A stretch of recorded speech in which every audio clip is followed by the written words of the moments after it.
This is a warning for anyone over 65. There is a Medicaid 5-year rule that can take your house, drain your savings, and leave your children with nothing. And most American seniors do not find out about it until it is far too late to fix it.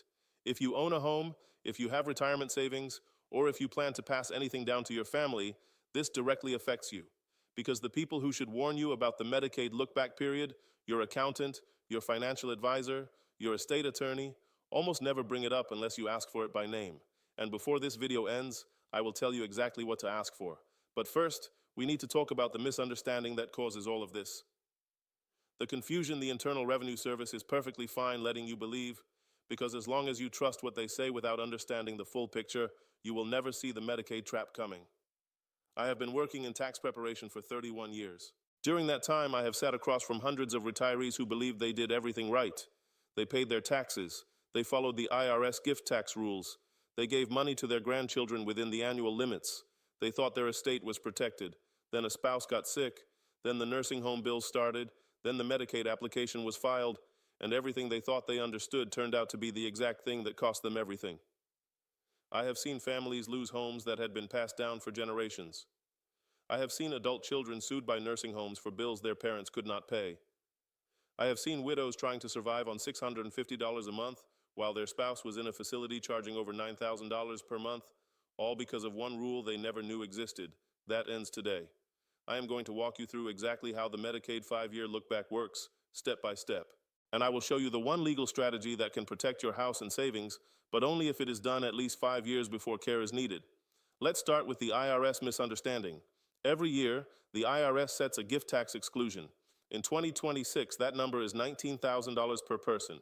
That means you can give $19,000 to each child, each grandchild, or anyone else in a single year without filing a gift tax return. You can make multiple gifts to multiple people, and the IRS does not penalize you. This rule is real. But here is the problem. Most seniors believe that if the IRS allows these gifts, then those gifts are safe. They assume anything given under this limit is protected and cannot be used against them.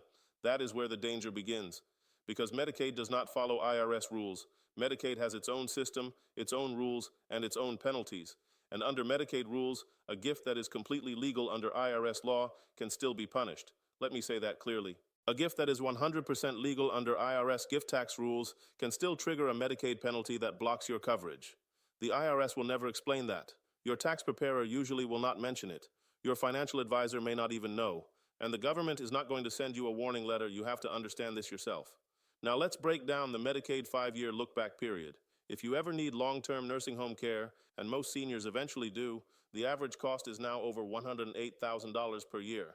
In some states, it is even higher. At that cost, most people run out of savings in less than 2 years. When that happens, you apply for Medicaid.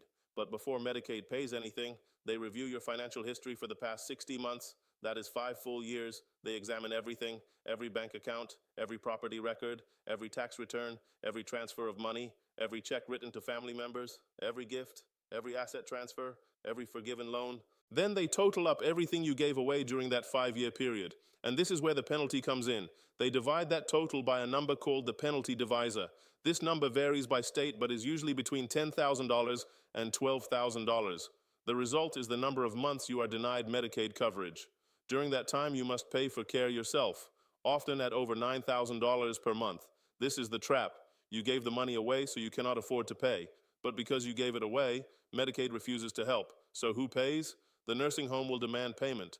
And if you cannot pay, they will go after your assets, starting with your home. Here is what makes this even worse. The Medicaid look-back does not just apply to large transfers. It applies to everything. Small gifts count, holiday checks count, helping a grandchild with tuition counts, selling a car below value counts, even some charitable donations can count. There are no exceptions for birthdays or good intentions. The rule only cares about how much money left your name in the past 5 years. This is why the IRS gift rule is so misleading. Many seniors see the $19,000 limit and believe they are making smart financial decisions. But years later, those same gifts can be used against them during Medicaid review. Now, if you are married, you might think your spouse is protected. There is some protection, but it is limited. The Community Spouse Resource Allowance in 2026 is $157,920. That is the maximum the healthy spouse can keep. It sounds like a lot, but it must cover everything for years. Housing costs, medical expenses, daily living, emergencies. Spread over time, it becomes a very small monthly amount. Anything above that limit must be spent before Medicaid pays. And if you try to move assets to family members, the look-back period applies again. Now let's talk about the house. Most people believe their home is safe. While you are alive and living in it, Medicaid usually does not force you to sell it. But after death, the Medicaid Estate Recovery Program can claim it. The state can require repayment for the cost of care. If the family cannot pay, the home may be sold. In some states, there are even laws that allow nursing homes to pursue adult children for unpaid bills. These cases are becoming more common. Let me give you a real-world example. A widow transferred $45,000 to her daughter over several years. When she needed care, Medicaid denied coverage for months because of those gifts. She owed over $50,000 out of pocket. After she passed, the state claimed even more through estate recovery. Her home was sold. This is not rare. It happens every year. There is an emergency strategy called the half-loaf method, but it requires precise timing. A better long-term solution is a Medicaid Asset Protection Trust. This is an irrevocable trust that moves assets out of your name while still allowing you to benefit from them. After 5 years, those assets are protected from Medicaid look-back and estate recovery. But here is the key. You must ask for it by name. Many attorneys will not bring it up unless you do. In some states, a ladybird deed can also help protect your home. Here are 5 steps you should take immediately. Review your financial history. Find a certified elder law attorney. Ask specifically about a Medicaid Asset Protection Trust. Fund it quickly, and educate your family so they understand the plan. I also created a free checklist of senior tax deductions and strategies. You can download it using the link below. Remember this: the Medicaid 5-year clock starts when assets are moved, not when you start thinking about it. Every day you wait matters. Do not wait until it is too late. Share this with your family. Help them understand the Medicaid 5-year rule before it becomes a problem. Thanks for watching. Stay informed, stay protected, and I will see you in the next video.